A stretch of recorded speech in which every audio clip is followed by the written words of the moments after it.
السلام علیکم and very good morning. Jago Lahore میں آپ سب کو خوش آمدید کہتے ہیں. میں ہوں منیبہ آصف. میں بالکل ٹھیک ٹھاک ہوں جی. امید کرتی ہوں آپ لوگ جہاں کہیں ہوں گے خیریت سے ہوں گے, ٹھیک ٹھاک ہوں گے, خوش باش ہوں گے, اپنا خیال رکھ رہے ہوں گے, ساتھ ہی ساتھ جناب اپنے گھر والوں کا بھی خیال رکھ رہے ہوں گے. کل کی طرح آج بھی ایک بڑی ہی انٹرسٹنگ اور بڑی ہی زبردست خبر آپ کے لیے میں لے کر آئی ہوں, بلکہ آپ کہہ سکتے ہیں کہ خوش خبری ہے جو آپ کے ساتھ ہم شیئر کرنے جا رہے ہیں. ایک ایسا انقلابی قدم ہے جو پاکستان سمیت دنیا کے کئی ممالک ہیں جن میں رابطے کے نئے دور کی شروعات کرے گا. اب آپ بغیر سگنلز کے اور یہاں تک کہ بغیر بیلنس کے بھی اپنے موبائل فون سے کسی کو میسج بھیج سکیں گے یا پھر ان سے رابطہ کر سکیں گے. ہے نا بہت انٹرسٹنگ سی بات, کیونکہ اب جو ہے نا وہ زمین پر نیٹ ورک ٹاورز پر جو انحصار ہے نا وہ ختم ہونے جا رہا ہے, کیونکہ اب رابطہ ہوا کرے گا سیدھا خلا میں موجود سیٹلائٹ سے. اور یہ سب ممکن ہو پا رہا ہے ایک جدید ٹیکنالوجی ہے ڈائریکٹ ٹو سیل کے ذریعے, اور جس کے تحت عام سمارٹ فونز بغیر کسی بھی اضافی ڈیوائس کے براہ راست سیٹلائٹ سے کنیکٹ کر سکیں گے. اب اس شاندار پیش رفت کے پیچھے دنیا کی معروف سیٹلائٹ کمپنی ہے اسٹار لنک اور ویون, جو جیز جو کہ پاکستان کی ایک کمپنی ہے اور اس کی پیرنٹ کمپنی ہے. اب ان کے درمیان ہونے والا جو global direct to cell partnership ایک معاہدہ طے پایا ہے, ایگریمنٹ ہوا ہے, کیونکہ اس ٹیکنالوجی کی مدد سے اب وہ علاقے بھی دنیا سے جڑ سکیں گے, وہاں پر بھی نیٹ ورک پہنچے گا جہاں پر آج تک جو ہے وہ نیٹ ورک موجود نہیں ہوا کرتا تھا, اور وہ ترس گئے تھے کہ جناب ہم بھی رابطہ اچھے طریقے سے کر سکیں لوگوں سے, دور دراز اپنے رشتہ داروں سے, اپنے بہن بھائیوں سے, وہ چاہے پہاڑوں کے درمیان رہ رہے ہوں, چاہے صحراؤں میں رہ رہے ہوں, یا کسی ایمرجنسی صورتحال میں ہوں. اب اس سروس کا جو آغاز ہے وہ سب سے پہلے جو یوکرین میں ہوا تھا اور قازقستان میں ہوا رہا تھا.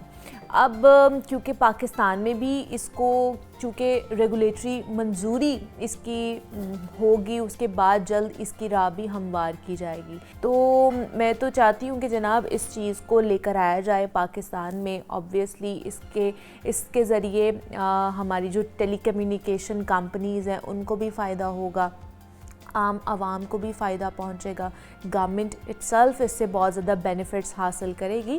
تو اس لیے یہ چھوٹی چھوٹی چیزیں ہوتی ہیں جن سے ہم ریونیو جنریٹ کر سکتے ہیں اور عوام کے لیے آسانی بھی پیدا کر سکتے ہیں. تو یہ کچھ نئی ڈیولپمنٹس ہو رہی ہوتی ہیں جو ہم آپ تک پہنچاتے ہیں تاکہ آپ کو بھی پتہ رہے, آپ بھی اپ ٹو ڈیٹ رہیں کہ جناب دنیا میں کیا چل رہا ہے اور وہ اس کا امپیکٹ پاکستان پر بھی کیا آ رہا ہے. تو یہ ایک نئی چیز آ رہی تھی تو سوچا کہ کیوں نہ آپ کے ساتھ بھی شیئر کی جائے. تو ابھی ہم آگے بڑھتے ہیں, ہم لوگ آپ لوگوں کے لیے مزیدار جو ڈشز ہیں وہ بھی لے کر آتے ہیں, کیونکہ مہنگائی اتنی ہوگی اور ہر کوئی افورڈ نہیں کرتا ہے کہ وہ ریسٹورنٹ میں جا کے باہر جو ہے وہ کھانا کھا سکے یا پھر اتنا مہنگا کھانا کھا سکے اور اپنی فیملی کو فیسیلیٹیٹ کر سکے. کبھی کبھی ہو جاتا ہے کہ ایک آدھ دفعہ ہم نے کھا لیا, لیکن ہم روزانہ کی بنیاد پر نہیں کھا سکتے ہیں. تو اسی چیز کو ہم لوگ آپ کے لیے لے کر آتے ہیں کہ آپ گھر میں ریسٹورنٹ سٹائل کے مزیدار کھانے بنائیں, خود بھی کھائیں اور اپنے گھر والوں کو بھی جو ہے نا وہ کھلائیں اور ان سے داد وصول کریں. تو آج جو ہے نا وہ آپ کو مزیدار سی جو ریسیپی ہے گارلک بٹر چکن کی, وہ آپ کے ساتھ ہم شیئر کرنے جا رہے ہیں, اور شیف علی رضا ہمارے ساتھ موجود ہیں. ان کی طرف چلتے ہیں اور ان سے پھر جانتے ہیں کہ اس کے لیے ہمیں کیا کیا چیزیں چاہیے. شیف علی آپ کو ویلکم کہتے ہیں جاگو لاہور میں. کیسے ہیں آپ؟ ٹھیک ٹھاک ہیں؟ الحمدللہ, شکر اللہ کا. آپ سنائیں کیسے ہیں؟ میں بھی بالکل ٹھیک ٹھاک. شیف علی آج ہم گارلک بٹر چکن بنانے جا رہے ہیں. جی, آج garlic butter chicken with rice بنانے جا رہے ہیں. تو سب سے پہلے لینا چکن. اوکے, ½ kg لے لیں, اس کے کیوب بنا لیں. ٹھیک ہے. کیوب بنا کے اس کے بعد آپ نے اس میں جو اسپائس یوز کرنے ہیں وہ کرنا ہے. تھوڑا سا چکن کے بارے میں بتائیے, ہمیں بون لیس چاہیے یا کوئی بھی لے سکتے ہیں؟ چکن بون لیس چاہیے, چسٹ کا لے لیں, تھائی کا لے لیں. اوکے, تو یہ بون لیس کا بنے گا. ٹھیک ہے. ہاں جی, تو اس میں ہم سب سے پہلے ڈالیں گے گارلک پاؤڈر. گارلک پاؤڈر ڈالیں گے. اوکے. اس کے بعد ڈالیں گے وائٹ پیپر. وائٹ پیپر کے بعد ڈالیں گے اس میں تھوڑا سا فلور, فائن فلور جو ہوتا ہے. Fine flour. جی.